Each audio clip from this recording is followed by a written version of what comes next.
ഇന്ത്യയുടെ പരമോന്നത നീതിപീഠമായ സുപ്രീം കോടതിയുടെ ഒരു വിധിയെ ആധാരമാക്കിയാണ് ഇന്നത്തെ പ്രതികരണത്തിലേക്ക് കടക്കുന്നത്. ഹിന്ദുമതം, ബുദ്ധമതം, സിഖ് മതം എന്നീ മതങ്ങളിലല്ലാതെ പട്ടികജാതി വിഭാഗത്തിൽപ്പെട്ട ആൾക്കാർ മറ്റ് മതങ്ങൾ സ്വീകരിക്കുന്നുവെങ്കിൽ അവർക്ക് നിലവിലുള്ള പട്ടികജാതി വിഭാഗങ്ങൾക്ക് ലഭിക്കുന്ന ആനുകൂല്യങ്ങൾ ലഭിക്കാൻ അർഹതയില്ല എന്നാണ് ആ വിധിയുടെ സാരം. പട്ടികജാതി വിഭാഗത്തിൽപ്പെട്ട ആൾക്കാർ ഒരു കാലഘട്ടത്തിൽ അനുഭവിച്ചുകൊണ്ടിരുന്ന ദുരിതപൂർണമായ അവസ്ഥകൾ, അവർക്ക് തെരുവിലൂടെ പൊതുവഴിയിലൂടെ നടക്കാൻ അവകാശമില്ലാതിരുന്ന ഒരു കാലഘട്ടം, പൊതുവിദ്യാലയങ്ങളിൽ പഠിക്കാൻ അവസരമില്ലാതിരുന്ന ഒരു കാലഘട്ടം, മാറമറയ്ക്കാൻ അവകാശമില്ലാതിരുന്ന ഒരു കാലഘട്ടം, ക്ഷേത്രങ്ങളിൽ പ്രവേശിക്കാൻ പാടില്ലാതിരുന്ന ഒരു കാലഘട്ടം, ആ കാലഘട്ടത്തിലെ ജാതീയമായ അതിക്രമങ്ങളിൽ നിന്നും സംരക്ഷണം ലഭിക്കുന്നതിന് വേണ്ടി അന്ന് ഭരണഘടനയിൽ എഴുതപ്പെട്ട ഒരു നിയമമാണ് പട്ടികജാതി വിഭാഗക്കാർക്ക് ലഭിച്ചുകൊണ്ടിരുന്ന ആനുകൂല്യങ്ങൾ. അത് ഹൈന്ദവ മതത്തിൽപ്പെട്ട പട്ടികജാതി വിഭാഗക്കാർക്ക് ലഭിക്കുന്ന ആനുകൂല്യങ്ങളാണ്. അത് സിഖ് മതത്തിൽപ്പെട്ടവർക്കും ബുദ്ധമതത്തിൽപ്പെട്ടവർക്കും ആ ആനുകൂല്യങ്ങൾ ലഭിച്ചുകൊണ്ടിരുന്നു. എന്നാൽ ഹൈന്ദവ മതം ഉപേക്ഷിച്ചുകൊണ്ട് മറ്റു മതങ്ങൾ സ്വീകരിച്ച പട്ടികജാതിക്കാർ, അതായത് പട്ടികജാതിക്കാർ ക്രൈസ്തവ മതം സ്വീകരിച്ച വലിയ വിഭാഗം ആൾക്കാരുണ്ട്. അതുപോലെ തന്നെ മുസ്ലിം മതം സ്വീകരിച്ച ചെറിയൊരു വിഭാഗം ആൾക്കാരുണ്ട്. അവർക്കൊന്നും ഹിന്ദുമതത്തിലെ പട്ടികജാതി വിഭാഗക്കാർക്ക് ലഭിച്ചുകൊണ്ടിരിക്കുന്ന ആനുകൂല്യങ്ങൾ ലഭിക്കാൻ അർഹരല്ല. അവർ സിഖ് മതത്തിലോ ബുദ്ധമതത്തിലോ ഉള്ളവരാണെങ്കിൽ ആനുകൂല്യം ലഭിക്കും. അങ്ങനെ ഒരു വിധിയാണ് സുപ്രീം കോടതിയുടെ സുപ്രധാനമായ ഒരു വിധിയായി വന്നിരിക്കുന്നത്. അവിടെ പഠിക്കേണ്ടുന്ന മറ്റൊരു വിഷയം, ഹിന്ദുമതത്തിലെ താഴ്ന്ന വിഭാഗത്തിൽപ്പെട്ട ജാതിക്കാർ, പട്ടികജാതിക്കാർ, അന്നത്തെ പ്രത്യേക സാഹചര്യത്തിൽ അവർക്ക് സമൂഹത്തിൽ നിന്നും അനുഭവിക്കേണ്ടി വന്ന ഉച്ചനീചിത്വങ്ങൾ, അതിൽ നിന്നും മോചനം ലഭിക്കുന്നതിന് വേണ്ടി അന്ന് ഭരണഘടനയിൽ പ്രത്യേകം എഴുതപ്പെട്ട ഒരു ആനുകൂല്യമാണ് എല്ലാ മേഖലകളിലും ഹിന്ദുമതത്തിലെ പട്ടികജാതിക്കാർക്ക് ലഭിക്കേണ്ടുന്ന ആനുകൂല്യങ്ങൾ. അത് സിഖ് മതത്തിലായാലും ബുദ്ധമതത്തിലായാലും ആ ആനുകൂല്യങ്ങൾ ലഭിക്കണം. എന്നാൽ പിൽക്കാലത്ത് അവരിലെ ഒരു വലിയ വിഭാഗം ആൾക്കാർ ക്രൈസ്തവ മതം സ്വീകരിച്ചവരുണ്ട്. അവരും ആ ആനുകൂല്യം പറ്റി കഴിയുന്നവരാണ്. എന്നാൽ ഈ വിധിയിലൂടെ ഹൈന്ദവ മതം മാറി മറ്റു മതങ്ങൾ, പ്രത്യേകിച്ച് ക്രൈസ്തവ മതം സ്വീകരിച്ചവർക്ക് ഹിന്ദു മതത്തിലെ പട്ടികജാതിക്കാർക്ക് ലഭിക്കുന്ന ആനുകൂല്യങ്ങൾ ലഭിക്കാനുള്ള അർഹത ഇല്ല എന്നാണ് ഈ വിധിയിലൂടെ വരുന്ന കാര്യം.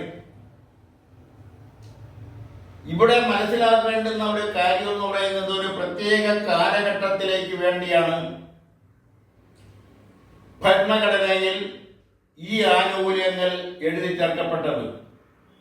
എന്നാൽ ആ ആനുകൂല്യങ്ങൾ മാറ്റാൻ പിൽക്കാലത്ത് വന്ന ഭരണകൂടങ്ങൾ തയ്യാറായില്ല. അത് രാഷ്ട്രീയമാണ്. ഇന്നും പട്ടികജാതിയിൽപ്പെട്ട മറ്റ് ഹൈന്ദവ മതമല്ലാതെ മറ്റ് മതങ്ങളിൽ വിശ്വസിക്കുന്നവർക്ക്, പ്രവർത്തിക്കുന്നവർക്ക് ഈ പട്ടികജാതിക്കാർക്ക്, ഹൈന്ദവ മതത്തിലെ പട്ടികജാതിക്കാർക്ക് ലഭിക്കുന്ന ആനുകൂല്യങ്ങൾ ഇന്നും ലഭിക്കുന്നുണ്ട്. പ്രത്യേകിച്ചും മറ്റ് മതവിഭാഗങ്ങളിൽപ്പെട്ട പ്രചാരകർക്ക്, മതപ്രവർത്തനം നടത്തുന്നവർക്കും ഈ ആനുകൂല്യങ്ങൾ ലഭിച്ചു വരുന്നു. എന്നാൽ ഈ വിധിയിലൂടെ ആ ആനുകൂല്യങ്ങൾ നിഷേധിക്കപ്പെടുന്നു. അവർക്കിനി ഹിന്ദുമതത്തിലെ പട്ടികജാതി വിഭാഗക്കാർക്ക് ലഭിച്ചുകൊണ്ടിരുന്ന ആനുകൂല്യങ്ങൾ ലഭിക്കാൻ ഇടയില്ല, അല്ലെങ്കിൽ ഇനി ലഭിക്കില്ല. അതിൻ്റെ ധാർമ്മികമായ വശങ്ങളെക്കുറിച്ചും നിയമപരമായ വശങ്ങളെക്കുറിച്ചും സാങ്കേതികമായ വശങ്ങളെക്കുറിച്ചുമാണ് വിലയിരുത്തേണ്ടത്. ഒരാൾ നിലവിലുള്ള ആനുകൂല്യങ്ങൾ കൈപ്പറ്റിക്കൊണ്ടിരിക്കുമ്പോൾ, അല്ലെങ്കിൽ ആനുകൂല്യങ്ങൾ ലഭിച്ചുകൊണ്ടിരിക്കുമ്പോൾ, ആനുകൂല്യങ്ങൾ സ്വീകരിച്ചുകൊണ്ടിരിക്കുമ്പോൾ, അതുമൂലം ലഭിക്കുന്ന നേട്ടങ്ങളെല്ലാം അനുഭവിച്ചുകൊണ്ടിരിക്കുമ്പോൾ, താൻ ഏത് മതത്തിൽ പെട്ടതുകൊണ്ടാണോ ഈ ആനുകൂല്യങ്ങൾ ലഭിക്കുന്നത്, ആ മതത്തിൽ നിന്ന് മാറി മറ്റൊരു മതം സ്വീകരിക്കുമ്പോൾ ആ മതത്തിന്റെ ആചാര അനുഷ്ഠാനങ്ങൾ, സാംസ്കാരിക നിലവാരം, അത് സമൂഹത്തിൽ അത് ഏത് നിലയിലാണോ വിലയിരുത്തുന്നത്, ആ വിലയിരുത്തലുകൾ എല്ലാം വെച്ചുകൊണ്ട് അവർ മുൻപ് സ്വീകരിച്ചിരുന്ന മതത്തിൽ നിന്നപ്പോൾ, അല്ലെങ്കിൽ ആ മതവുമായി അതിലെ ആചാര അനുഷ്ഠാനങ്ങളുമായി അംഗീകരിച്ചുകൊണ്ട് മുന്നോട്ട് പോയപ്പോൾ ലഭിച്ചുകൊണ്ടിരുന്ന ആനുകൂല്യങ്ങൾ, പുതിയ മതം സ്വീകരിച്ചതുകൂടി ആ ആനുകൂല്യങ്ങൾ നഷ്ടപ്പെടുന്ന ഒരവസ്ഥയാണ് ഈ വിധിയിലൂടെ വന്നിരിക്കുന്നത്. ഇവിടെയാണ് നേരത്തെ പറഞ്ഞ അതിൻ്റെ ധാർമ്മികതയെക്കുറിച്ചും നിയമപരമായ കാര്യങ്ങളെക്കുറിച്ചും സാങ്കേതികമായ കാര്യങ്ങളെക്കുറിച്ചും ഒക്കെ പഠിക്കേണ്ടത്. മതം മാറിപ്പോകുമ്പോൾ ഒരു മതത്തിന്റെ അടിസ്ഥാനത്തിൽ ലഭിച്ചുകൊണ്ടിരുന്ന ആനുകൂല്യങ്ങൾ ആ മതം മാറി മറ്റൊരു മതത്തിലേക്ക് പോകുമ്പോൾ മുൻപ് ഏത് മതമാണോ സ്വീകരിക്കുന്നത് ആ മതത്തിൽ നിന്ന് അനുകൂലമായി ലഭിച്ചുകൊണ്ടിരുന്ന, അല്ലെങ്കിൽ ആ മതത്തിന്റെ പേരിൽ ലഭിച്ചുകൊണ്ടിരുന്ന ആനുകൂല്യങ്ങൾ, ആ മതത്തിൽപ്പെട്ട പട്ടികജാതിക്കാർക്ക് ലഭിച്ചുകൊണ്ടിരുന്ന ആനുകൂല്യങ്ങൾ അത് തുടർന്നും ലഭിക്കണം. മറ്റൊരു മതം സ്വീകരിച്ചപ്പോൾ ആ പട്ടികജാതി എന്നുള്ള വിഭാഗം തന്നെ, ആ പേര് തന്നെ അതിൽ നിന്ന് മാറ്റപ്പെടുന്നു. അവർ മറ്റൊരു മതമാണ്, മതത്തിന്റെ സംസ്കാരം അനുസരിച്ചാണ് അവർ കാര്യങ്ങളുമായി മുന്നോട്ട് പോകുന്നത്, അവർ ജീവിക്കുന്നത്, അവരുടെ ജീവിത നിലവാരം അതിനനുസൃതമായി മാറുന്നു. ആ സാഹചര്യത്തിൽ പഴയ മതത്തിൽ നിന്ന് ലഭിച്ചുകൊണ്ടിരുന്ന, പഴയ മതത്തിന്റെ അടിസ്ഥാനത്തിൽ ലഭിച്ചുകൊണ്ടിരുന്ന ആനുകൂല്യങ്ങൾ തുടർന്നും ലഭിക്കണമെന്ന് അവർ അവകാശപ്പെടുന്നത് ധാർമ്മികമായോ നിയമപരമായോ സാങ്കേതികമായോ അതൊരു സാധുതയുണ്ടോ, അതിലൊരു സുതാര്യതയുണ്ടോ എന്നതിനെക്കുറിച്ച് വിലയിരുത്താൻ ഉത്തരവാദിത്തപ്പെട്ട സാംസ്കാരിക സംഘടനകൾ, സാംസ്കാരിക പ്രവർത്തകര്, രാഷ്ട്രീയ സംഘടനകൾ, രാഷ്ട്രീയ പ്രവർത്തകര്, സാമൂഹിക സംഘടനകൾ, സാമൂഹിക പ്രവർത്തകർ ഒക്കെയാണ് അതിന് മുന്നിട്ടിറങ്ങേണ്ടത്.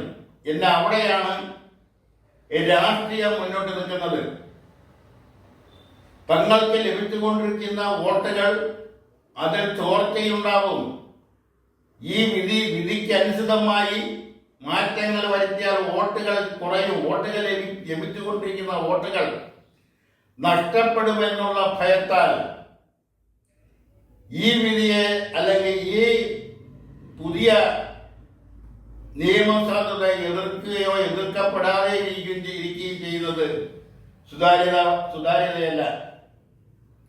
അതുകൊണ്ട് ഈ തെരഞ്ഞെടുപ്പ് സമയമായതുകൊണ്ട് ഈ വിധിയെ ഒരു രാഷ്ട്രീയ പാർട്ടിയും സുതാര്യമായ രീതിയിൽ വിലയിരുത്തപ്പെടാൻ സാധ്യതയില്ല.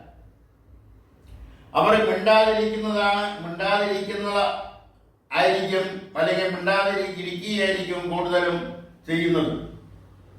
തിരഞ്ഞെടുപ്പ് കഴിയുമ്പോൾ ഈ വിഷയം സമൂഹത്തിൽ ചൂടേറിയ ചർച്ചയ്ക്ക് വഴിതെളിക്കുമെന്ന കാര്യത്തിൽ സംശയമില്ല. ആ ചൂടേറിയ ചർച്ചയിൽ ഓരോ രാഷ്ട്രീയ പ്രസ്ഥാനങ്ങളും സാമൂഹിക സംഘടനകളും സാംസ്കാരിക സംഘടനകൾ ഒക്കെ അവരുടേതായ അഭിപ്രായങ്ങൾ ശക്തിയുക്തം ബാധിക്കുകയും അതിന്റെ അടിസ്ഥാനത്തിൽ ഉയർത്തിരിഞ്ഞു വരുന്ന യാഥാർത്ഥ്യങ്ങളെ കുറിച്ച് മനസ്സിലാക്കി പഠിക്കുകയും അതിനനുസൃതമായ തീരുമാനങ്ങൾ ഉണ്ടാവുകയുമാണ് ഉചിതമെന്ന് ഈ അഭിപ്രായത്തിൽ തോന്നുന്നു.